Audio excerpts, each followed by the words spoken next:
Ministry of Fisheries and Livestock, through the Department of Fisheries, hosts the World Fisheries Day event in Zambia on the 21st of November each year. Since 2020, the event is supported by the German corporation GIZ through the Fish for Food Security Project and World Fish. The celebration brings together different stakeholders in the fish value chain and other food production sectors to recognize the importance of fish and efforts of those engaged in the sector in eradicating hunger and poverty globally.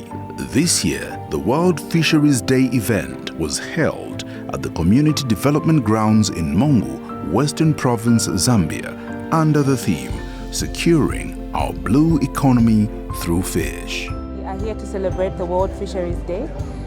This is really important because it's a great reminder of how healthy ecosystems are also very important for productive fisheries.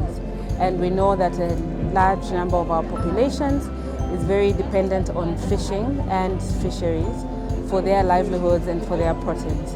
We're here to celebrate World Fisheries Day because as WWF, we are working with the Department of Fisheries and with our partners GIZ to pilot the establishment of fisheries management areas and fisheries management plans in which we work with local communities to promote the sustainable management of fisheries through these core governance structures.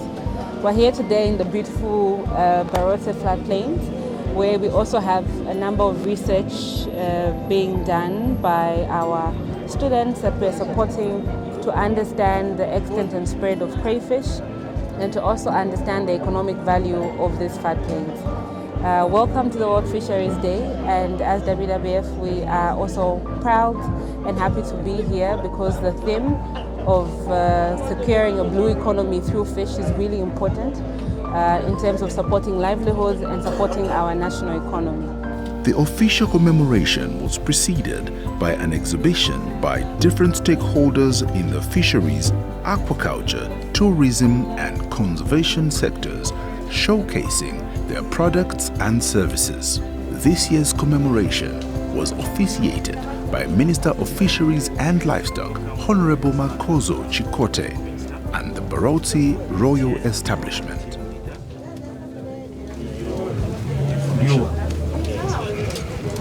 Okay, now you're welcome, Minister.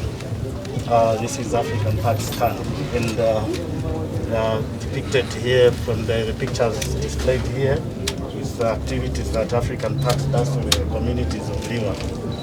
There are different community activities, livelihood activities, and some supports to PPOs. We have a program called Liwa Environmental Education Lessons where we support PPOs, and so far, like for this year, we are having 206 PPOs on our sponsorship program.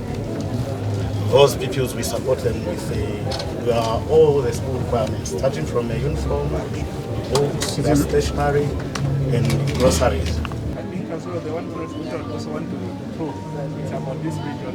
When we're starting our project, they were telling us, no, there's too much soil, so I cannot use it. You cannot have it. But people tell that if other countries also like that.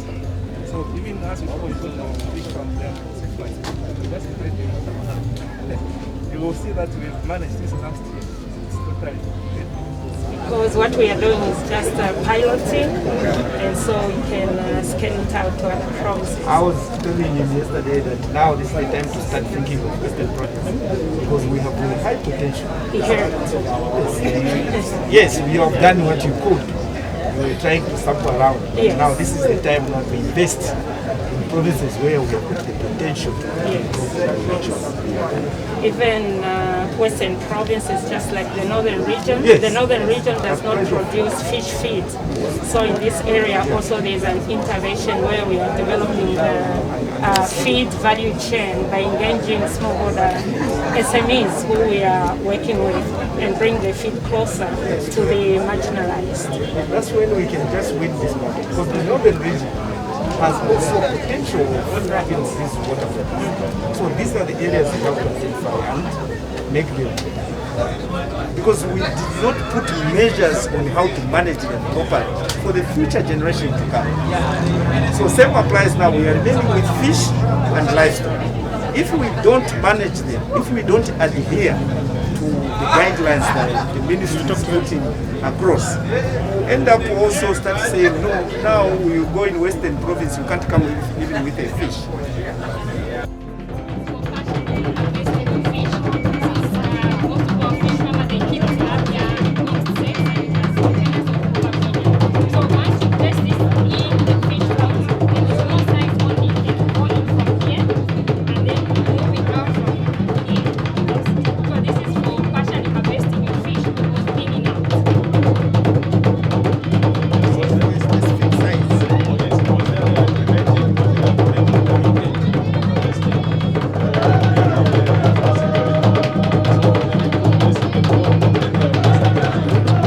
There were various keynote speakers, and this is what they had to say. As you may be aware, many of our people are dependent on fish for their livelihood. This, therefore, is a very significant day to us as a province.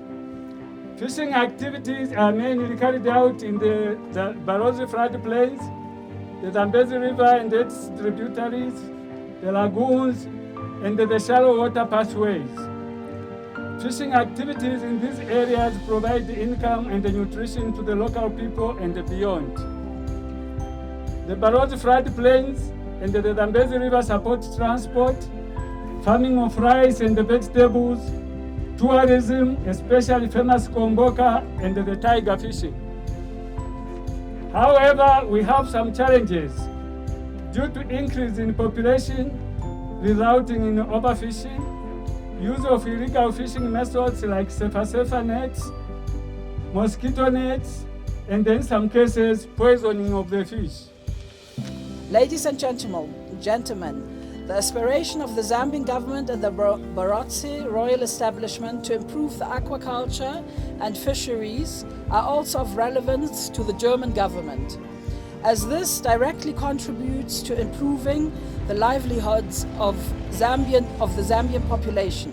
Specifically in the field of agriculture and nutrition, the German government is working globally under the One World No Hunger Initiative, EVO, commissioned by the Federal Ministry of Economic Cooperation and Development, which addresses the challenges of hunger and malnutrition. Honorable Minister, you may wish to know that despite increased efforts by government to increase the supply of fish on the market, the per capita fish consumption in the country is still low. Studies conducted by World Fish have shown serious disparities in fish consumption patterns across the country, especially among children under the age of 5 years.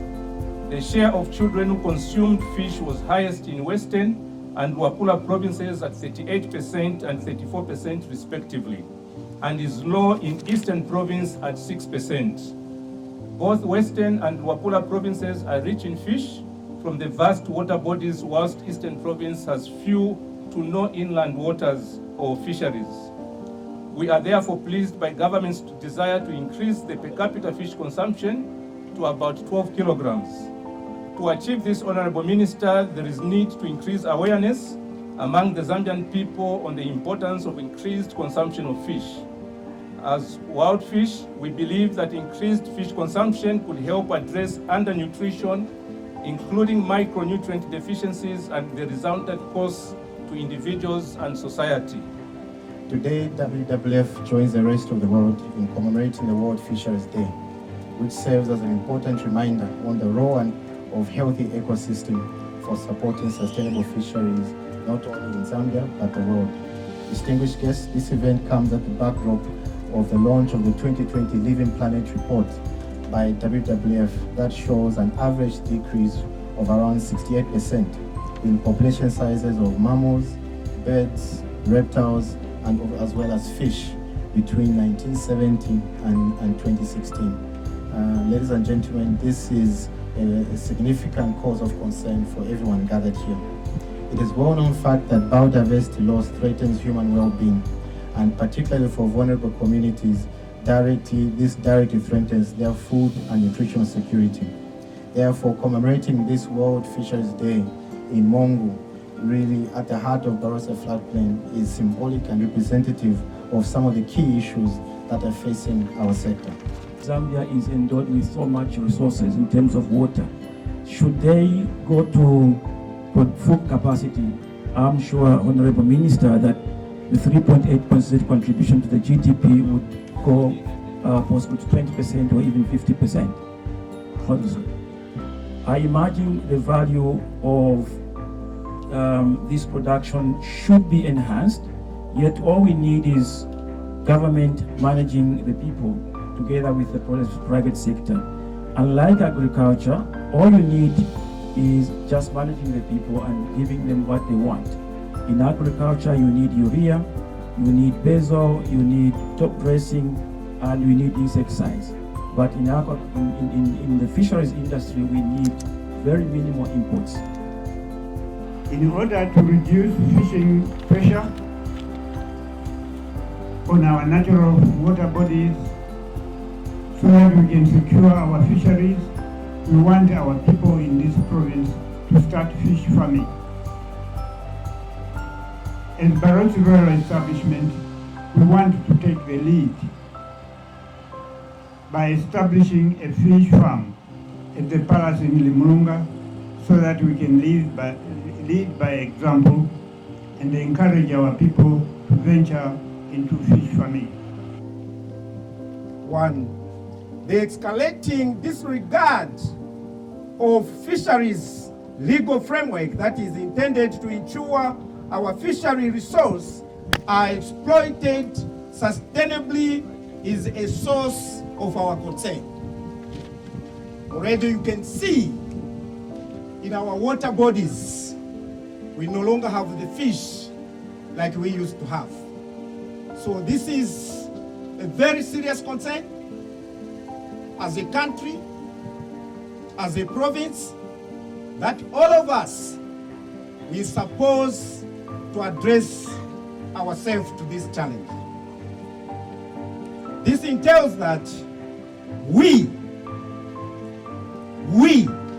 all of us, we must adhere to the various regulations that have been prescribed for the better exploitation and management of our resources.